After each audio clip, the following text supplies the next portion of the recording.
പ്രിയ പ്രേക്ഷകർക്ക് സീരിയൽ ന്യൂസിലേക്ക് സ്വാഗതം.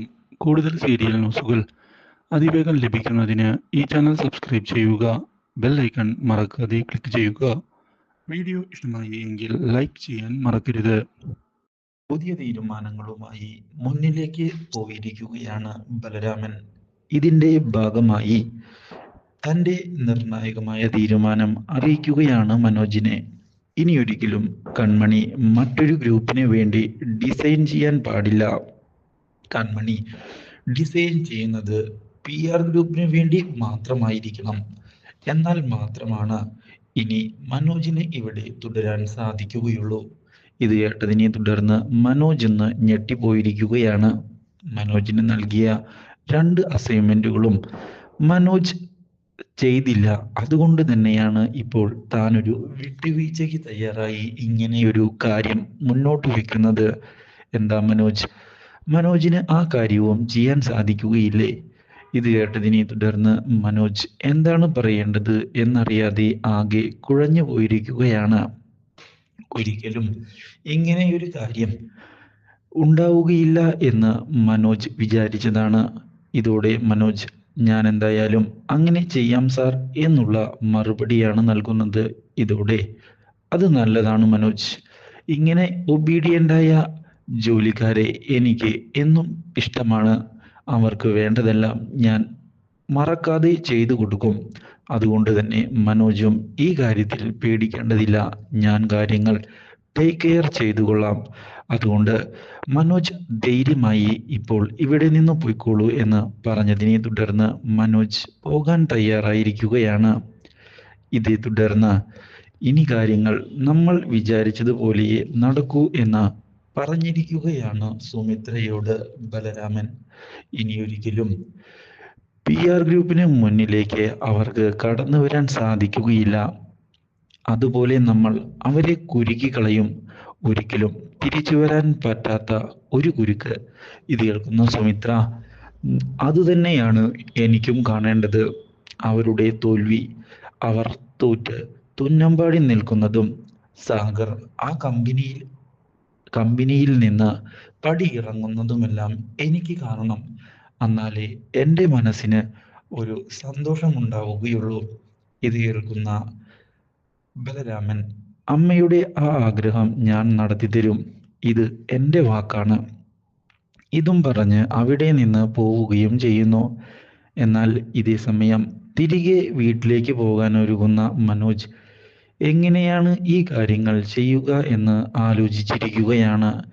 കാര്യങ്ങൾ വിചാരിച്ചതുപോലെ അല്ല പോകുന്നത്. തൻ്റെ മുകളിലുള്ള പ്രഷർ കൂടി വരികയാണ്. മാത്രവുമല്ല എങ്ങനെയാണ് തൻ്റെ സഹോദരിയോട് ഈ കാര്യം ആവശ്യപ്പെടുക എന്നുള്ള സംശയവും മനസ്സിൽ ഉണ്ടാവുകയും ചെയ്യുന്നു. ഇതേ സമയം കൺമണിയെ ചെന്ന് കാണുന്ന കൃഷും അതുപോലെ തന്നെ ദേവ്ജിയും അടുത്ത ഡിസൈൻ നമ്മുടെ കമ്പനിക്ക് നിർണായകമാണ്. അത് കമ്പനി വളരെയധികം ആഗ്രഹിക്കുന്ന ഒരു പ്രസ്റ്റീജ് പ്രൊജക്റ്റിന് വേണ്ടി. അതുകൊണ്ട് ഇനി നീ വേണം ആ കാര്യം മുന്നിലേക്ക് കൊണ്ടുപോകാൻ. നിന്നെ വിശ്വസിച്ച് ഞങ്ങൾ കാര്യങ്ങൾ ഏൽപ്പിക്കുകയാണ് കൺമണി. കൺമണിയുടെ ഡിസൈനാണ് നമ്മുടെ നട്ടെല്ല് ആകാൻ പോകുന്നത്. ആ കാര്യം കൺമണി മറക്കരുത് എന്ന് പറയുകയും ചെയ്തതിനെ തുടർന്ന് ഞാൻ എൻ്റെ പരമാവധി ശ്രമിക്കാമെന്നുള്ള ഉറപ്പ് നൽകിയിരിക്കുകയാണ് കൺമണി. ഈ കാര്യം കേട്ടതിനെ തുടർന്ന് കൃഷിനും വളരെയധികം സന്തോഷം ഉണ്ടായിരിക്കുകയാണ്. നല്ലൊരു റിസൾട്ട് അവർ പ്രതീക്ഷിക്കുകയും ചെയ്യുന്നു. പക്ഷേ ഇതേ തുടർന്നാണ് സുപ്രധാനമായ വഴിത്തിരിവുണ്ടാകുന്നത്. തിരികെ വീട്ടിലേക്ക് എത്തുന്ന കൺമണിയെ കാണുന്നതിനായി വീണ്ടും മനോജ് കടന്നു വരികയാണ്. മനോജ് ഇതേ തുടർന്ന് കൺമണിയോട് കൺമണി ഇനി മുതൽ ഞാൻ പറയുന്നത് പോലെ കേൾക്കണം. ഞാൻ നിന്നോട് ആവശ്യപ്പെട്ട കാര്യം നീ ചെയ്യാൻ തയ്യാറായോ എന്ന് ചോദിച്ചതിനെ തുടർന്ന് കൺമണി ചേട്ടാ ഞാൻ ജോലി ചെയ്യുന്നത് എന്തിനാണ് എന്ന് അറിയില്ലേ? അവിടെ എങ്ങനെയാണ് ഞാൻ ഇങ്ങനെയൊരു വഞ്ചന കാണിക്കുക? ഇത് കേട്ടതിനെ തുടർന്ന് കൺമണി ഇനി മറ്റൊരു കമ്പനിക്ക് വേണ്ടിയും ഡിസൈൻ ചെയ്യാൻ പാടില്ല. ഇതാണ് എനിക്ക് പറയാനുള്ളത്. ഇതെങ്കിലും നീ അനുസരിക്കണം. ചേട്ടനോട് എന്തെങ്കിലും ഇഷ്ടമുണ്ട് എങ്കിൽ നീ ഈ കാര്യം അനുസരിക്കും എന്ന് പറഞ്ഞുകൊണ്ട് മനോജ് അവിടെ നിന്ന് പോകുന്നു. ഇതോടെ ആകെ ഞെട്ടിപ്പോയിരിക്കുകയാണ് കൺമണി. കാരണം ദേവ്ജി പറഞ്ഞ കാര്യങ്ങളെല്ലാം ഏറ്റെടുത്ത് മുന്നോട്ട് കൊണ്ടുപോകാം എന്നുള്ള ഉറപ്പ് താൻ നൽകിയതാണ്. ഇപ്പോൾ ഇങ്ങനെ പറഞ്ഞാൽ എങ്ങനെയാണ് കാര്യങ്ങൾ ശരിയാവുക? അതുകൊണ്ട് തന്നെ തിരിച്ചടി ഉണ്ടാവുകയും ചെയ്യുകയില്ലേ? ഇത്തരം ചോദ്യങ്ങൾ മുൻപിലേക്ക് കടന്നു വന്നതിനെ തുടർന്ന് ഉത്തരമില്ലാത്ത അവസ്ഥയിൽ വന്നു നിൽക്കുകയാണ് കൺമണി. ഇതേ തുടർന്ന് കൺമണിയെ ചെന്ന് കാണുന്ന കൺമണിയുടെ അച്ഛൻ ചേട്ടന് വേണ്ടി ഈ കാര്യങ്ങൾ ചെയ്യാൻ നിനക്ക് സാധിക്കുകയില്ലേ എന്ന് ചോദിച്ചിരിക്കുകയാണ്. ഇതോടെ കൺമണി ചേട്ടൻ ചോദിക്കുന്നതിൽ എന്ത് ന്യായമാണ് ഉള്ളത് എന്ന് തിരികെ ചോദിക്കുന്നു. ചേട്ടന് ജോലി ഇമ്പോർട്ടൻ്റ് ആയതുപോലെ തന്നെയാണ് എനിക്കും എൻ്റെ ജോലി. അപ്പോൾ ആ ജോലി രാജിവെച്ചുകൊണ്ട് മുന്നോട്ട് പോകാൻ പറയുന്നതിൽ എന്ത് ന്യായമാണ് ഉള്ളത്? അച്ഛൻ തന്നെ പറയൂ. ഞാൻ ജോലി ചെയ്യുന്ന കമ്പനിയിൽ കാര്യങ്ങൾ ചെയ്തു കൊടുക്കേണ്ട ആവശ്യകതയില്ലേ? അത് എൻ്റെ കടമയല്ലേ? അതിനല്ലേ അവർ എനിക്ക് പൈസ തരുന്നത്? ചേട്ടൻ ജോലി ചെയ്യുന്നത് പോലെ തന്നെയല്ലേ ഞാനും ജോലി ചെയ്യുന്നത്? തുടങ്ങിയ ചോദ്യങ്ങൾ ചോദിച്ചതിനെ തുടർന്ന് ശ്രീനിവാസന് ഉത്തരമില്ലാത്ത അവസ്ഥയാണ് ഉണ്ടാകുന്നത്.